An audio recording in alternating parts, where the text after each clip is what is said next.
100 bands, over 20,000 people, and one very special town. This is the Hanwell Hootie. And rather than being any other festival, this is the largest free festival in London. Something else that makes it really special is its connection to the legendary Marshall amps. And in dedication of its maker, Mr. Jim Marshall, who sadly passed recently, we're not opening with a minute of silence. Instead, we're opening with a minute of loud!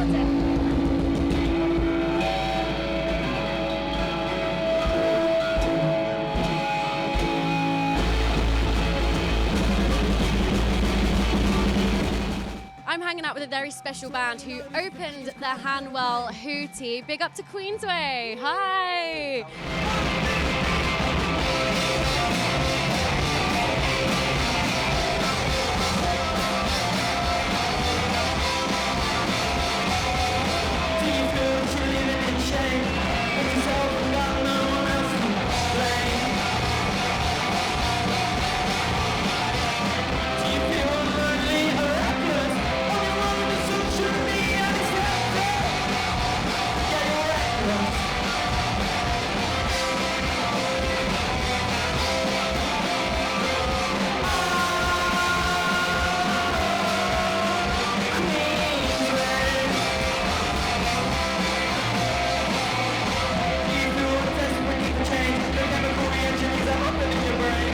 When I saw you performing earlier, you had this full-on like mini Jagger thing going on, like back to the stage, doing all this like wiggly things. Like you like to move when you're performing. I love it. I love to move. It's just like there's a stage there, there's space. Enjoy yourself, have a great time. You know. Let the charisma shine. Yeah, it's just having fun, isn't it? Awesome, exactly. Such great people, my band. So it's just like we're having a great time, whether there's two people in front of us or, you know, like however many there were just a minute ago.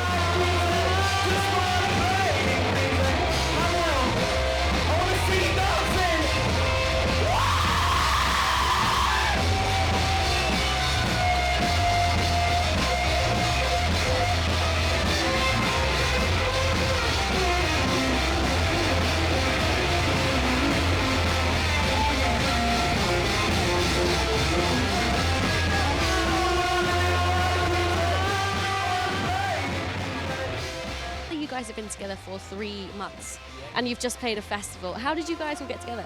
I mean, through the Basement Door, really. We sort of got in contact with them for a competition called Battle. And what is the Basement Door? Basement Door is this sort of organisation which just lets young people play music. And not just play, like they get them involved with like setting up the event and doing all the sound. And it's run by a man called Kev. And without him, we wouldn't really be here. So shout out to Kev, you know. I'm hanging out with a very important person because anyone that is working with the youth in London and doing amazing things to inspire them musically, creatively, it's such a great thing. So Kev, tell me a little bit about Basement Door. Basement Door is a charity. We are there to give young people a place to perform in front of their friends and family, and to keep them off the streets, to train them in barista and stuff like that. And we have an AQA accreditation system, so they can get certificates. It's a lot of fun, and there's a lot of young people around that you know we engage with a lot of the time. So yeah, really enjoy it. So we're at the youth centre where there's been performances all day. Tell me about how some of the artists have gotten into music thanks to the Basement Door. Well, all but 2 of the artists playing today are from the Basement Door. Trust me, I don't know how they get in touch with me, but young people spread the word through social media, and when 1 or 2 bands finds out about a place they can play, I just get about 3 or 4 bands a week trying to get into the Basement Door to get ready. So we've got 4 venues going at the moment. We want to be over in Hanwell doing that as well, and we've been asked to go to Chiswick. So yeah, I think the future of Basement Door looks pretty bright. So I've seen Queensway today, who were fantastic. They opened the main stage, and it's thanks to the Basement Door that they got to have that opportunity, right? Tell me a little bit more about Queensway. Okay, they did 1 gig for us in January. Then the band sort of split up, and they asked me to find them a new bassist, a new drummer, whatever. So I basically found them a couple of people that, because we have loads of musicians at Basement Door. The next thing I know, they entered the Battle of Bands, and they went straight through and won it, and that's how they appeared on the main stage today at the Hanwell Hootie, which is it's so brilliant. You're a master connector. Master connector, it's fantastic. And the fact as well that we're seeing venues closing down a lot in London, it's getting harder and harder to find places to perform. So having something like this behind us is so significant, right? Yeah, definitely. I mean, you hear about sort of, even as an adult bands, trying to find places, music venues closing down all the time. So you think how hard it is for young people who can't usually get into an over 18s or a pub or anything to play, and they've got nothing. And with the youth clubs closing down and stuff like that, I've seen it all around in Richmond and in everywhere you go, youth clubs closing down, and kids pouring onto the streets with nothing to do. And it's like, these kids are so talented. They've got so much to give, and it's like, just need to give them that space, you know, to perform in front of their friends. Exactly. Oh, you're getting choked up about it. You're amazing. This isn't any old bus. This is the busking bus at the Hanwell Hootie. 13 emerging artists get to perform inside. So to find out a little bit more, I spoke to the lady in charge of it all, Belinda. 7 years we've been going now, so it's the 7th year in existence. We change the bus around every year and it accommodates more and more equipment every year. So it's more keyed up to, you know, all the acts that come on because we have bigger acts every year. So it's just got more equipment and you can hear it from outside in the car park as well. And it's a fun, big London red bus, which is great for the Hootie. And you have such an ambitious schedule on this bus as well. Tell us about how many bands you managed to fit into one day. Okay, so we've got 13 bands, which doesn't sound a lot. They've got 25 minutes each with a 5-minute turnaround time.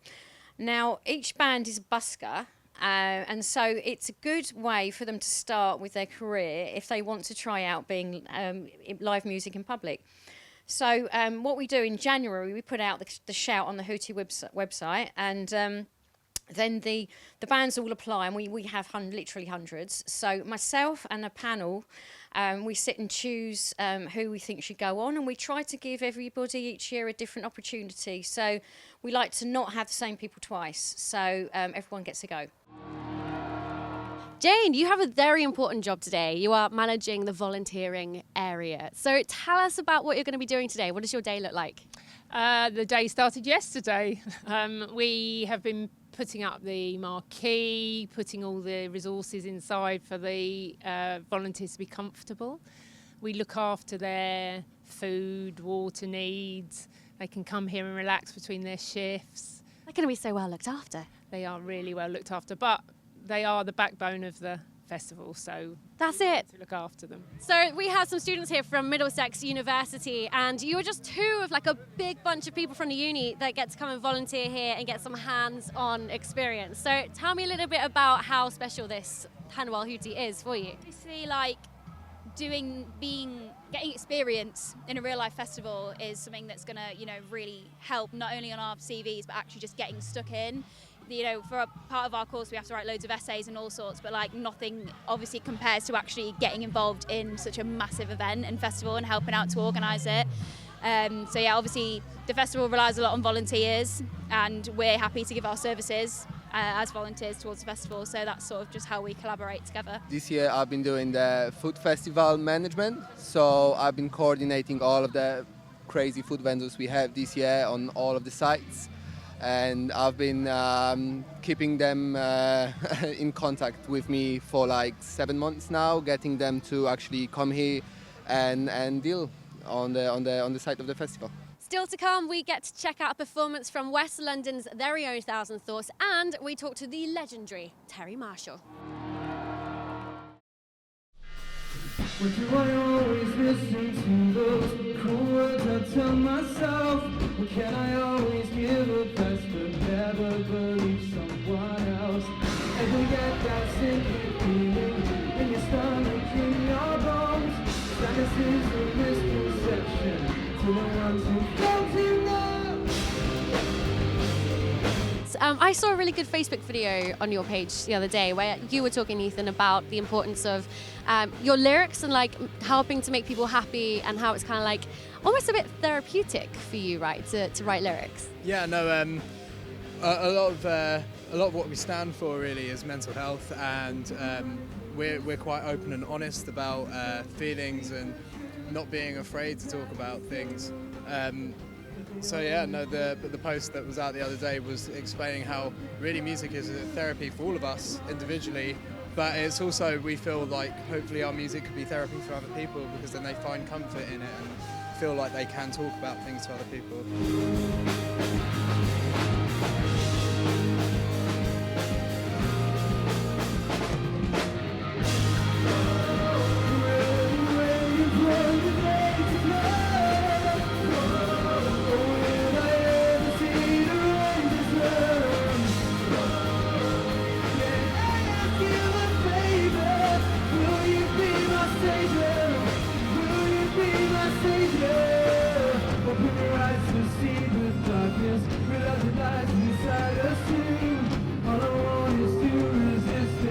But I've never been in love. Something's gotta give, 'cause it's getting harder to even smile. How can you simply live with so much already gone wrong?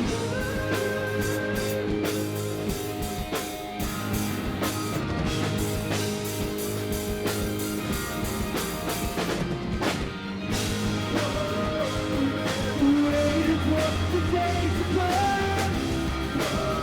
Will I ever see the righteous love?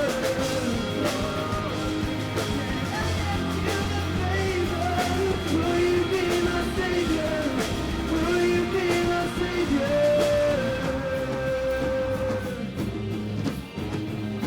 I'd love to ask you about your influences as a guitarist. What kind of like influences do you draw into the band? I'm a bit more old school than everyone else, so I like Pete Townsend and like Joe Strummer and things like that. Massive punk influences. Very London. Yes.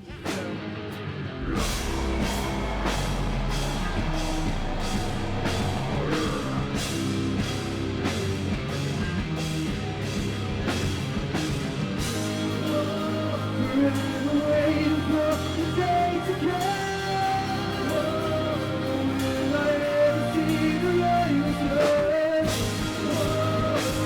Can I ask you a favor? Will you be my savior? Will you be my savior? Is it your first time at the Hanwell Hootie? Yeah, first time in Hanwell. Yeah. First time in Hanwell. Oh my gosh! This is a solid introduction to Hanwell, guys.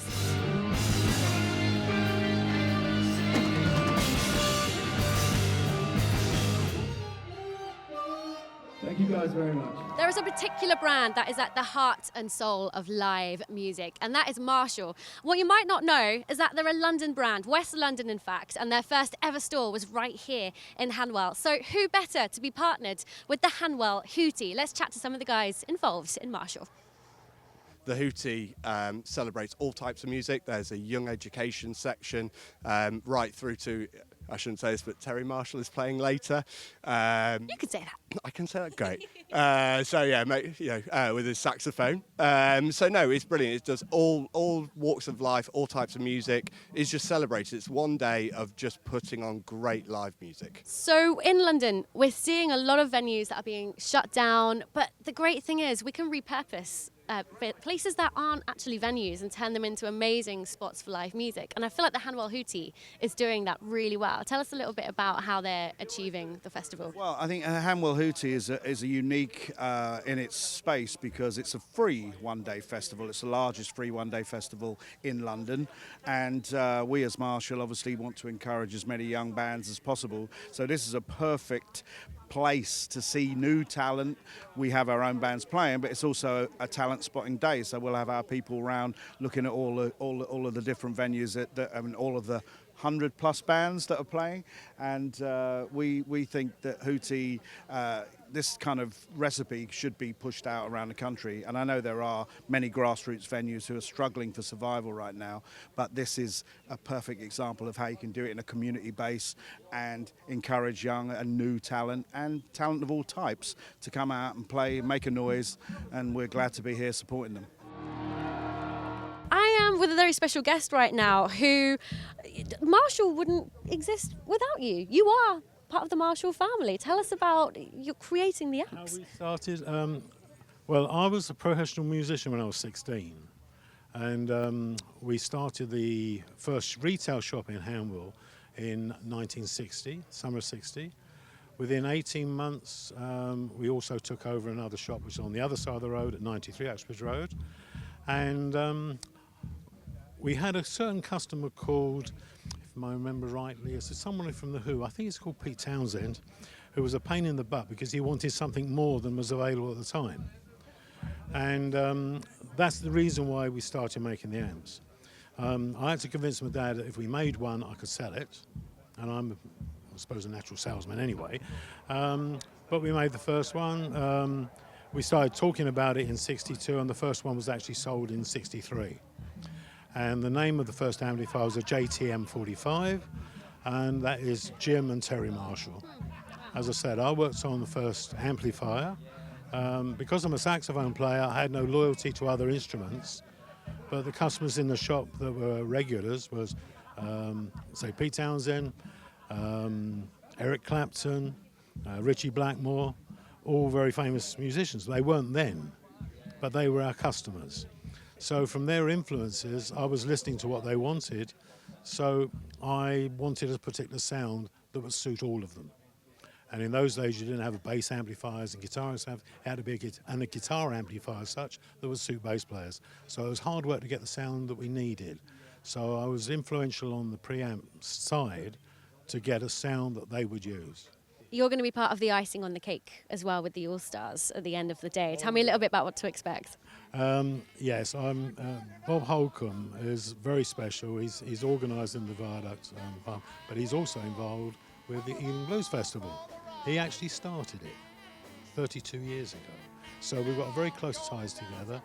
I quite often jam with Bob, and it usually means he starts off and then I come on and do the luxury bit. Some people tell you these old blues ain't bad, but they are the best kind of blues that I have ever had. When I'm going down to Hanwell, come along for the ride.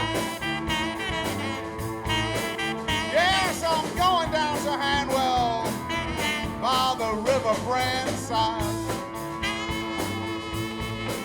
Now I'd leave this morning, no, I'd ride the blind.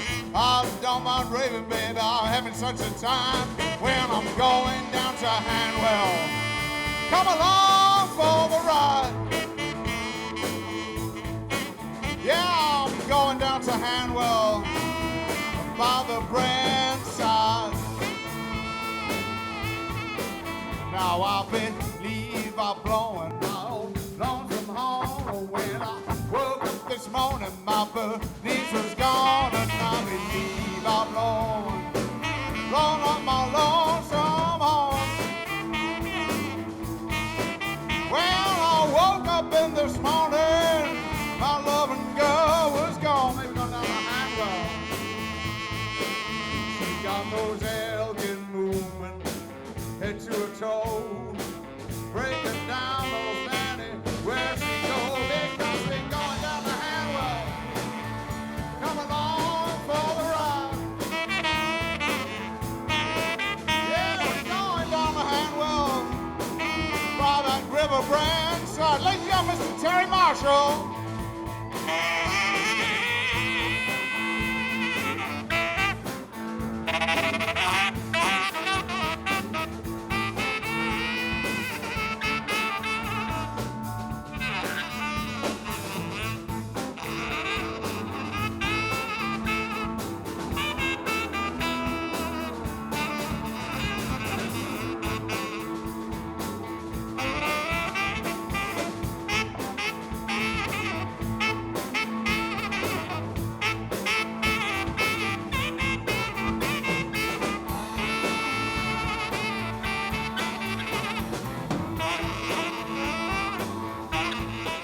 British Festival without a little bit of refreshment in the air. Still to come, we've got some music and a live performance from Sophie and the Giants.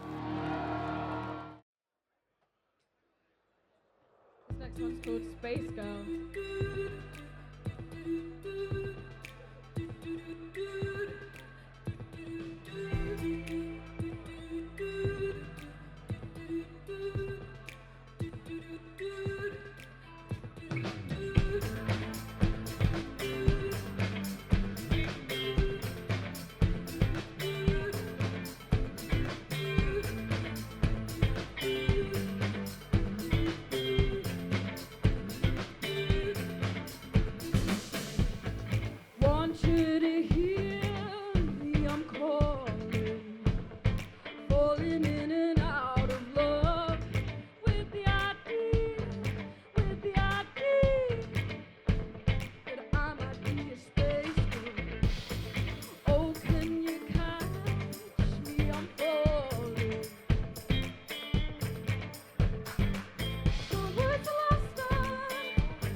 can tell him that was only ever you know, only ever you know. I had to drift away,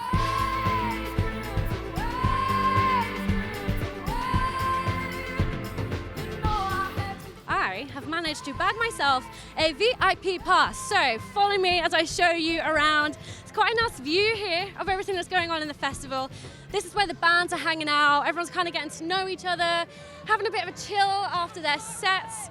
And it's a beautiful atmosphere in here. We've got some complimentary food, which is always a win. Let's talk about sustainability. Hello, plastic chandelier. I think it's time that I get myself a little refreshment at the bar. I had to drift away,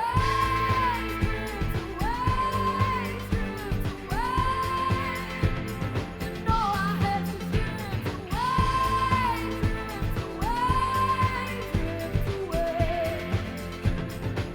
I had to drift away,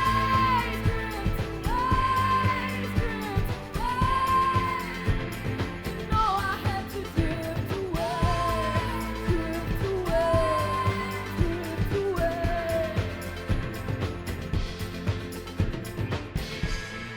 The Hanwell Hootie counts 17 venues as part of the festival this year, and that means that there's a few really interesting buildings being repurposed as venues, including St. Mellitus Church behind me, where the glorious Emily Capel is playing. You have the largest, greatest hair in Hanwell. Can we talk about this barnet for a second? Yeah, this is my hive. I've only just done it. Today I washed my hair, and it's not good to wash your hair before you hive. I hear you. You need to give it a day, right? Yeah, you need to give it a day. Until Monday, listen now for the cars in motion, the jukebox plays the locomotion. Since when did the kids wear creepers? The cool ones wear their vintage sleepers. I won't be like anybody else, so keep faith. Let's talk about your voice, because you have such a distinctive style.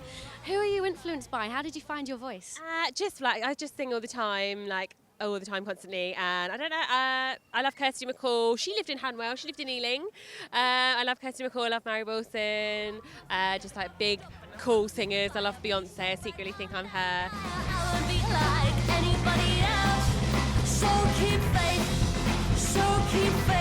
no, I won't be like anybody else. And I started off doing lots of open mics and just singing all the time. I used to love pulp, and I used to do loads of stuff like that to Norris Jarvis Cocker. I can see the pulp thing in your style, actually. I can, just a little bit. Is that kooky? Taller than me, so I don't know if you can see that much, but yeah, I just grew up with music all the time.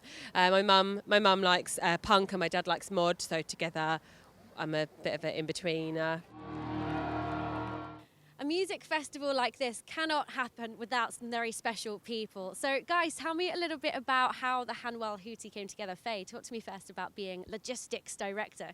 Well, all these things don't come together on their own, so it's a matter of having a lot of detail, being able to research all our suppliers, and having, beg, borrow and steal people. We have a lot of volunteers that help us and give their time as well. So the lighting is all done by someone who's local, who does the most amazing job. But also we have lots of contractors that obviously do pay as well. So of course, yeah. And then you get to book the bands, which is a super fun dream sort of role. So tell me about how you pick the bands to work with.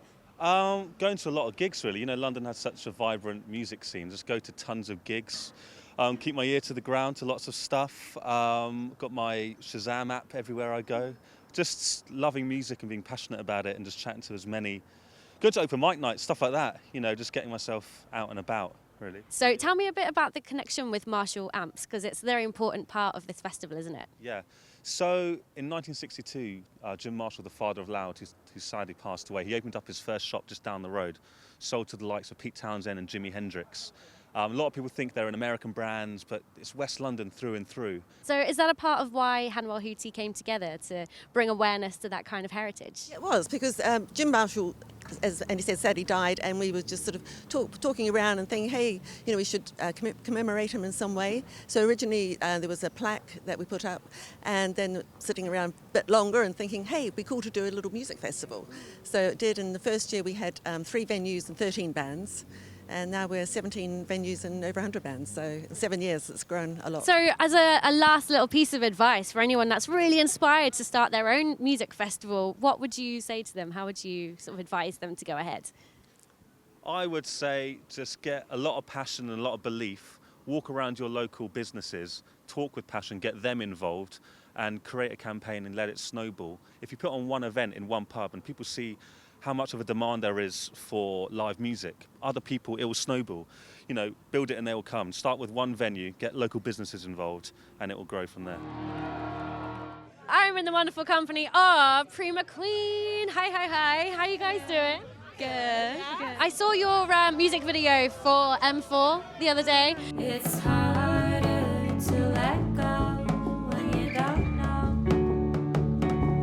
But thinking it wasn't meant to be helps me get to see. It's a really great tune. Like, tell me a little bit about the story behind it. I mean, who wrote the lyrics for that one? Together. Wrote them together. It's a story about breaking down on the side of the motorway in London. Emotionally or physically? Both, I think. And then the kind of fallout from that. Yeah. Okay, so it's quite like oh bless you. It's quite a heavy song, but beautifully played as well. We spent that night. I wonder if you just think of where you're going. Has it been really fun for you to, kind of play to such a big crowd? Yeah, I'm really excited. I've visited the last 2 years, but I've never actually played, and it's always been like a weird thing. I've always wanted to play it, so I got in touch with the organisers, and I was like, hey, this could be our year, and they were like, yeah, let's go. Like, we've got a really nice slot on a really nice stage, like a really nice venue, and it's really luckily stopped raining. So. Amongst all the 100 bands playing today, you're probably like one of the youngest. So how does it feel kind of rising up in the industry and sort of like working with that? Like, does it work in your favor? Is it difficult? Like, talk me through it. I think it's not so much being young, but I guess being like a group of all females who come up against a lot of like being around on like all male lineups all the time. I think sometimes being young has an advantage, but yeah, it's the woman thing, I think. That's it. You guys are doing something really important because any like young girls, because this is a family festival, so any young girls that have seen you perform are like, oh, I can see myself on stage. Like, I'm being mirrored. Like, I can do it. I can do that if I want to. We are backstage hanging out with the glorious Key West. How's it going? Yay! So first off, like, where did you guys get your name from? Key West, in Florida. In Florida? I'll be that shining light to guide you home. It's just the little things, I swear. The way you sing when you cry your hair. It's the little things we share. The way you hold my hand after all these years. You're making me laugh when I'm close to tears. You stay up late drinking cheap red wine like it's Harper's Day. You just talk all night about the little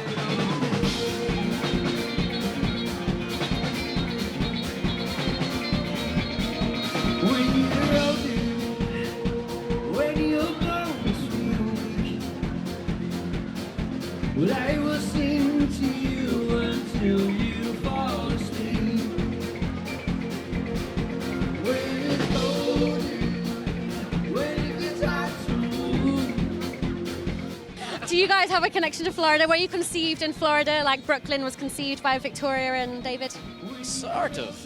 We were myself and Glover. We grew up together. We were traveling around America. We ended up in Florida, and one jam later, Key West was born. The rest is history.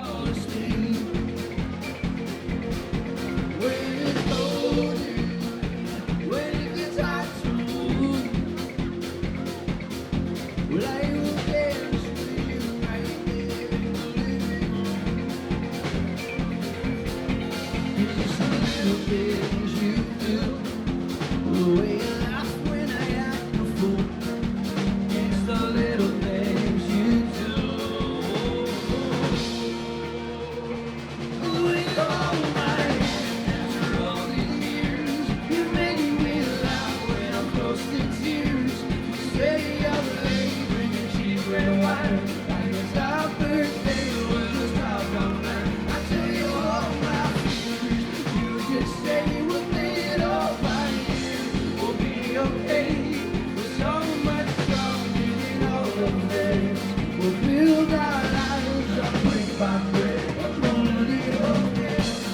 folky, rock, pop. You know, we have a lot of different flavours in the Key West pie. Rhythmical mega folk.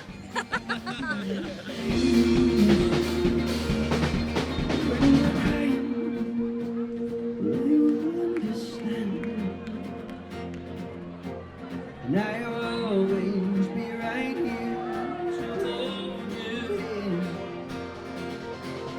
You're just the little things I swear will make you sing when you cry your hair. Just the little things we share. Oh, my. You make me laugh when I'm close to tears. Stay up late when you red wine. I can stop first thing was out all night. I tell you all my fears. You just say we'll make it alright. We'll be okay. We're so much stronger than all of this. We'll build our lives up brick by brick. Up on every day.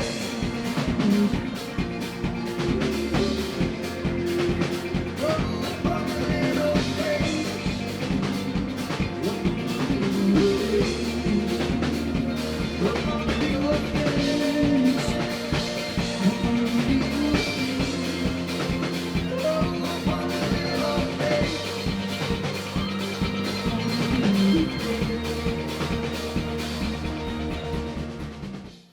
We are in the green W7 with the up-and-coming band Hawks. Hi! Can you please introduce yourselves quickly? Who are you? I'm Anna. I'm the vocalist and guitarist in Hawks. Sweet. I'm Jess and I play the drums. I'm Hannah, play the guitar. Sweet. I'm Iman and I play the bass. Nice. So musical representation. I'm trying really hard not to poke myself on your shoulder. It's a lovely shoulder.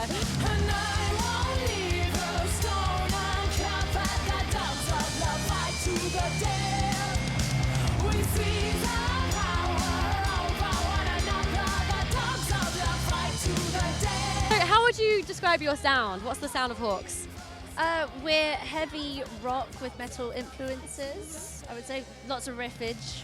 Just from like watching you guys like here and now, I get the feeling that you're quite a loud band. Like you're quite like a big sounding band. Am I right? Yeah, it's a hefty sound. Yeah. Hefty band. Yeah. Banging, a lot of head banging. Just yeah. Nice. We need more of that in our lives. Only 9% of the plastic used in the UK is recycled. So Hanwell Hootie have decided to go drastic on plastic. That means we've got innovation across the festival. Starting off with this, for example, there's 2 ways to consume your water or drinks on the site. Either get yourself this container here, which is completely reusable, recyclable, put down your deposit, get your quid back at the end of the day. Or even, if you just want a refreshing little drink of water, paper cartons. There are no single-use plastics on this site to drink from, which is fantastic. Big up to you, Hanwell Hootie, for being so big on sustainability. We've taken on board the Association of Independent Festivals' idea of drastic on plastic this year. As the festival has grown over the years, obviously the consumption of resources is evident. We've always been very careful about how we dispose of the waste. We're very careful. We literally do fingertip litter picks on the Sunday, so much so that you could come on the Sunday evening and you wouldn't quite believe that there had been a huge festival here. The idea of not using plastic, the only plastic hopefully that you'll see will be in the decorations that have been made from recycled plastic. Right now we get to meet a ranger. How are you doing, James? You right? Good, I'm cool, thanks. Yeah. You have such a great title. So as park ranger working with Hanwell Hootie this weekend, what does that involve for you? What are you doing today? Okay, so in Ealing, we've got all this fantastic green open space for nature and for people. And in Hootie, we have a little bit of both. So we've opened up one of our nature conservation sites for one day for the music festival. It's a great day for everyone to come down and hang out. But in the background, we also think about managing it for nature. So the Hootie gives back in terms of helping us reseed with wildflowers to improve it. And we're also adding habitat for birds and bats with bat and bird boxes around this site and others. One of the biggest things that we're doing is the drinking glasses that we're using this year. You pay £1, you're given a really great Hootie cup, plastic cup, and it's for it to be reusable. You use it 3 times, and it's already fulfilled its purpose. So you pay your £1, you get your cup, you use it for the whole of the festival. You can exchange it, and if you don't want to keep it at the end of the night, you get your £1 back.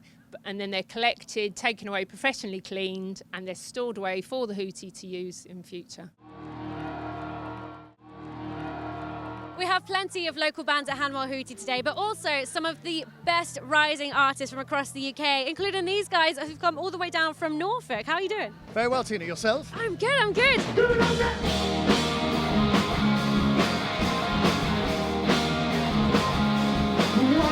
Yeah, don't be scared now. Get yourselves in here. Hey! Hey, you, yeah, you. Come on over here. Wanna see you sing, wanna see you big head. Lord, yes, I do. Hey, you, yeah, you. I wanna see you come over here. Bring your dancing shoes. Give me one good reason why. Tell me around.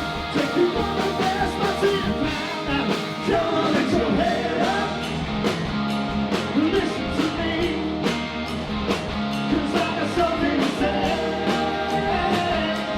Tell you for free. Let you, yeah, you. I wanna be the face of love to wherever you go. Wherever you go. Wherever you go. What can we expect at the festival today? Well, the sun is shining. Everyone's feeling good, having a couple of beers. So, yeah, just some feel good, old school rock and roll. That's what we do.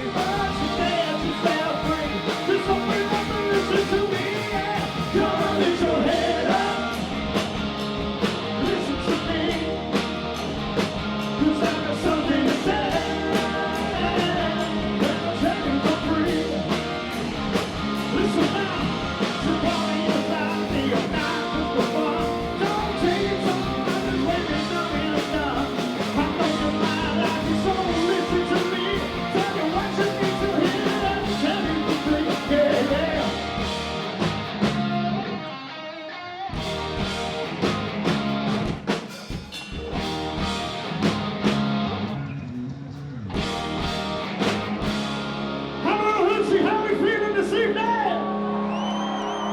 Send a little bit of love our way. Come on, make some noise. I wanna see you, wanna feel you, wanna come on, lift your head up. Listen to me, 'cause I got something to say. And I'll tell you for free, 'cause no, I tell you for free. Come on, lift your head up. Come on, lift your head up. Come on, listen to me. I want you to listen to me, 'cause I got something to say. And I'll tell you for free. Come on, lift your head up. Good evening.